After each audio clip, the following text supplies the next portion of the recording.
Shivani DJ Shankarpur Bihar, DJ Alamraj बोझी पुनर्वास। Shivani DJ Shankarpur Bihar. चढ़ल जवानी के गजब छोला इट, ऊपर से लहंगा चोली छोटाइट।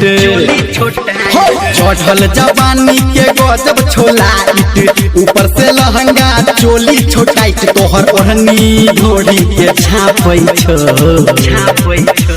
नाचे छी जब जब ढोली पे छौरी, डीजे वाला छौरा ताकै छौ।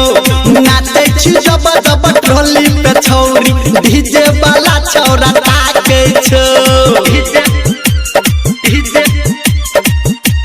डीजे संतोष राज, डीजे संतोष राज, डीजे बोझी पुनर्वास, बोझी पुनर्वास, बोझी पुनर्वास, बोझी पुनर्वास।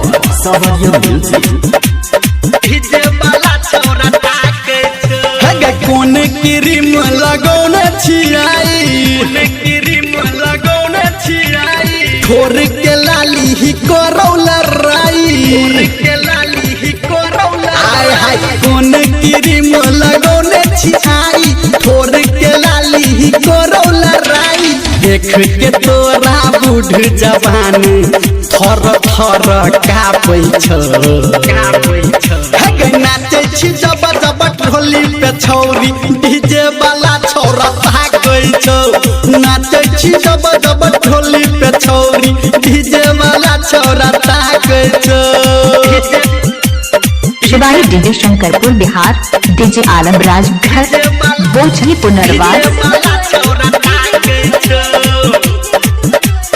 मंचला रिकॉर्डिंग स्टूडियो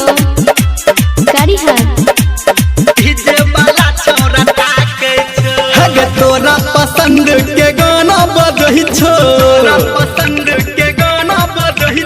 तोरा संगे है छौरा नचही छो। तोरा पसंद के गाना बजही छो, तोरा संगे है छौरा नचही छो। बहु धर्मेंद्र निरमलिया के राइटर सन तू चापै छो। नाचे छी जब जब ढोली पे छौरी, डीजे वाला छौरा ताकै छौ। नाचे छी जब जब ढोली पे छौरी, डीजे वाला छौरा ताकै छौ। नाचे छी जब जब ढोली पे छौरी, डीजे वाला छौरा ताकै छौ।